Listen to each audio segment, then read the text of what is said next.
আসসালামু আলাইকুম সুপ্রিয় পরীক্ষার্থীবৃন্দ, যারা 18তম প্রিলি পরীক্ষা অলরেডি দিয়েছেন। এক সপ্তাহের মধ্যে আপনাদের প্রিলি রেজাল্ট দিবে। এবং আপনারা জানেন যে আপনাদের যারা স্কুলে সহকারী শিক্ষক পদের জন্য অ্যাপ্লাই করেছেন, অর্থাৎ সামাজিক বিজ্ঞান অনুষদ, সেখানে এবার কিন্তু 60টি সাবজেক্ট মিলে একটি কোশ্চেন হবে। আপনারা সবাই জানেন, যার এই 60টি সাবজেক্ট থেকে ওনারা অর্থাৎ এনটিআরসিএ কিন্তু 10টি ইউনিট দিয়েছে। এই 10টি ইউনিট থেকে আপনাদের 10টা প্রশ্ন হবে, যা বলা সৃজনশীল আকারে হবে। এবং 10টা প্রশ্নে 10-10 100 মার্ক থাকবে। আমরা জানি এবং আমরা অলরেডি আগে আলোচনা করছি যে ক নাম্বারে মার্ক থাকবে আপনাদের 2, খ নাম্বারে থাকবে 3, আর গ নাম্বারে থাকবে 5। এই হলো টোটাল 10 মার্ক। এরকম করে মার্ক থাকবে। তা চলুন আমরা আলোচনা করি। আজ আমরা আলোচনা করব, যেহেতু 10টা ইউনিট আছে, আজ আমরা 5টি ইউনিট নিয়ে আলোচনা করব এবং পরবর্তী একটি ভিডিওতে পরবর্তী 5টি ইউনিট নিয়ে আলোচনা করব। আজ আমরা আলোচনা করব 1 থেকে 5 ইউনিটের মধ্যে যে টপিকগুলো রয়েছে সেগুলো নিয়ে আলোচনা করব এবং আপনাদের যে ইম্পর্টেন্স যেগুলো পড়তে হবে, যে প্রশ্নগুলো, সেগুলো আপনাদের দেওয়ার চেষ্টা করব। তো কথা না বাড়িয়ে চলুন আমরা শুরু করি। Let's get started. Unit number 1, 18তম শিক্ষক নিবন্ধন রিটেন প্রিপারেশন। এখানে সমাজবিজ্ঞান, রাষ্ট্রবিজ্ঞান, অর্থনীতি, ইতিহাস, ইসলামের ইতিহাস ও সংস্কৃতি, সমাজ কল্যাণ ও সমাজকর্ম, ভূগোল ও পরিবেশ, এই 7টা সাবজেক্ট যাদের আছে তারাই শুধুমাত্র এই ভিডিওটি দেখবেন, কারণ এই 7টি সাবজেক্ট মিলেই একটা কোশ্চেন হবে।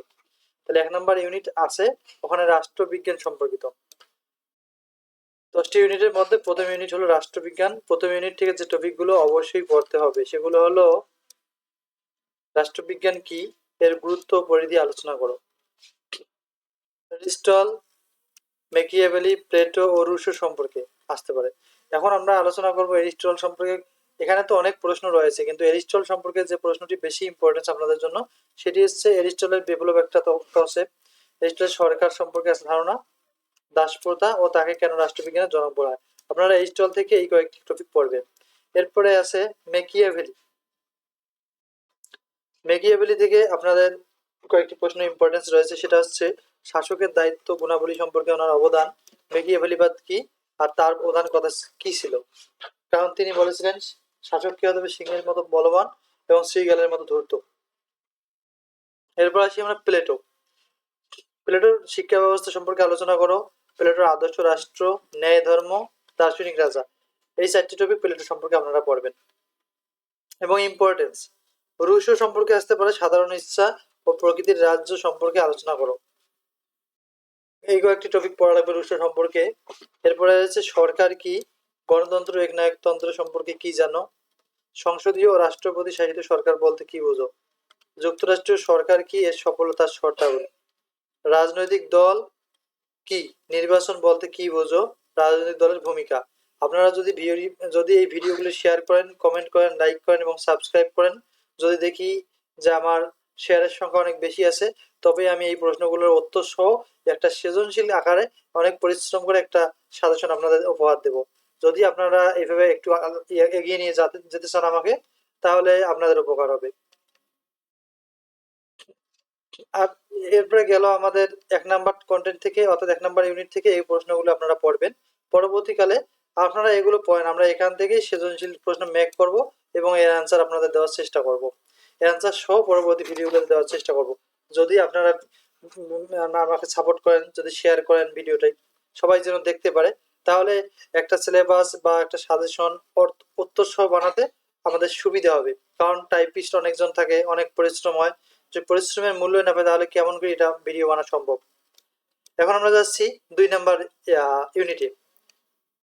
আমরা এখন দেখবো 2 নাম্বার ইউনিট হচ্ছে বাংলাদেশের অভ্যুদয় ও সংবিধান। এখান থেকে ইম্পর্টেন্স প্রশ্ন হচ্ছে ভাষা আন্দোলন কখন হয়, 6 দফা কি, সংবিধান বলতে কি বুঝো। এগুলো কিন্তু আপনাদের সিলেবাস থেকেই কিন্তু কালেক্ট করা এবং আমরা গুরুত্বপূর্ণ যে টপিকগুলো সেগুলোই লিখেছি। এগুলো আপনারা নোট করবেন অবশ্যই এবং এই প্রশ্নগুলো উত্তর বাইর করার চেষ্টা করবেন, নিজে নিজে বাইর করে পড়ার চেষ্টা করবেন, যে কোনো বই থেকে কালেক্ট করবেন। মুজিবনগর সরকারের গঠন লেখো, সংবিধানের 5টা বৈশিষ্ট্য লেখেন, ভাষা আন্দোলন সম্পর্কে যা জানো লিখো, 1954 থেকে অথবা 1954 অথবা 1974 সালের নির্বাচন সম্পর্কে আলোচনা করো। 6 দফার কারণ ও ফলাফল আলোচনা করো। 1971 সালের মুক্তিযুদ্ধের তাৎপর্য লিখো। বাংলাদেশের সংবিধানের মূলনীতি ও সংশোধনীর সময় লিখুন। তাহলে আপনারা দ্বিতীয় ইউনিট থেকে এই প্রশ্নগুলো থাকবেন। হয়তো আপনাদের মনে সন্দেহ যাচ্ছে যে এই প্রশ্নগুলো পড়বো কেন, আমরা সৃজনশীল পড়বো। আসলে আপনারা সৃজনশীল যখন পড়বেন ধরেন এটি ক নাম্বারে দিয়ে রাখলো যে 6 দফা কি হইলো। খ নাম্বারে বললো মুজিবনগর সরকারের গঠন বর্ণনা করো। গ নাম্বারে বলো ভাষা আন্দোলন সম্পর্কে জানানো লিখো। এইরকম করে কিন্তু একটা সৃজনশীল তৈরি হবে। তো আপনারা এই প্রশ্নগুলো পড়েন, এখান থেকেই অবশ্যই সৃজনশীল প্রশ্ন কমন পাবেন এবং আমরা পরবর্তীতে সৃজনশীল প্রশ্ন ও উত্তর দেওয়ার আপনাদের চেষ্টা করবো। এবার আমরা যাবো ইউনিট 3-তে। এভাবে 10টা ইউনিট আপনাকে কমপ্লিট করতে হবে। ইউনিট 3-তে এই বিষয় হচ্ছে সমাজ বিজ্ঞানের পরিচয়। ইউনিট 3-তে বিষয় হচ্ছে সমাজ বিজ্ঞানের পরিচয়, অর্থাৎ সমাজ বিজ্ঞান থেকে কি কি প্রশ্ন থাকতে পারে। সমাজ বিজ্ঞানের পরিচয়। সমাজ বিজ্ঞান পাঠের প্রয়োজনীয়তা, সমাজ বিজ্ঞানের বৈজ্ঞানিক পদ্ধতি আলোচনা করো। এটি একটি ইম্পর্টেন্ট প্রশ্ন। সমাজ বিজ্ঞানের সাথে অন্যান্য বিজ্ঞানের সম্পর্ক, এবং সমাজ বিজ্ঞানের সাথে নৃবিজ্ঞানের সম্পর্ক বর্ণনা করো। সমাজ বিজ্ঞানের সাথে রাষ্ট্রবিজ্ঞানের সম্পর্ক বর্ণনা করো। এই ধরনের প্রশ্ন। কার্ল মার্কস এর সাম্যবাদ ও ঐতিহাসিক বস্তুবাদ তত্ত্ব সম্পর্কে আলোচনা করো। পুঁজিবাদ কি এর বর্ণনা দাও। ইমেইল ডুরকেইমের মতে আত্মহত্যা কত প্রকার ও কি কি। সংস্কৃতি কি এর উপাদানগুলো সম্পর্কে আলোচনা করো। পরিবার কি এর কার্যাবলী আলোচনা করো। বিবাহ কি বিবাহের প্রকারভেদ সমূহ আলোচনা করো। গারো ও সাঁওতালের জীবনধারা বর্ণনা করো।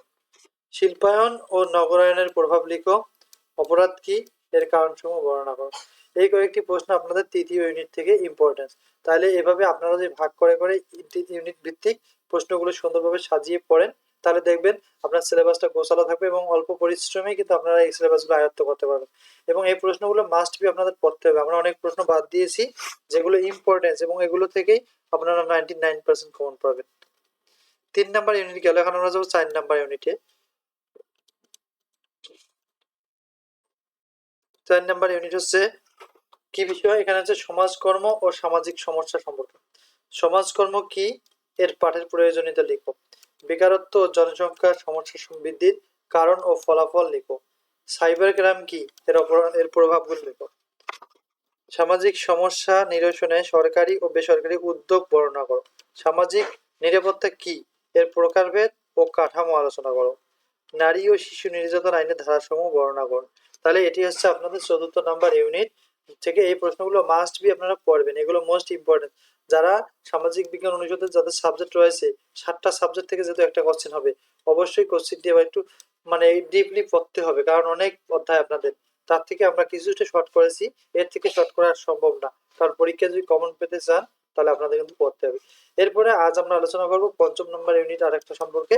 পরবর্তী ভিডিওতে আমরা আর 5টি ইউনিট নিয়ে আলোচনা করব। আপনারা অবশ্যই সাবস্ক্রাইব করে পাশে থাকবেন, তাহলে পরবর্তী ক্লাসটিও পাবেন। এখন আমরা দেখব ইউনিট 5, অর্থনীতির মৌলিক ধারণা। অর্থনীতি কি, মৌলিক অর্থনীতির সমস্যা ও এর সমাধান। ব্যষ্টিক ও সামষ্টিক অর্থনীতি কি বর্ণনা দাও। চাহিদা ও যোগান কি, চাহিদা ও যোগান রেখার সমন্বয়ে ভারসাম্য দাম ও পরিমাণের বর্ণনা দাও। মোট জাতীয় উৎপাদন, মোট জাতীয় আয়, মাথাপিছু আয়, নিট জাতীয় উৎপাদন বলতে কি বোঝায়। দ্বৈত গণনার সমস্যা ও এর সমাধান আলোচনা করো। মুদ্রাস্ফীতির কারণ ও নিয়ন্ত্রণ বর্ণনা করো। তাহলে আমরা এর পরবর্তীকালে সৃজনশীল প্রশ্নগুলো মেক করার চেষ্টা করবো এবং সাথে অ্যান্সারও আপনাদের দেওয়ার চেষ্টা করব। আপনারা অবশ্যই পাশে থাকবেন এবং এই ভিডিওগুলো শেয়ার করবেন।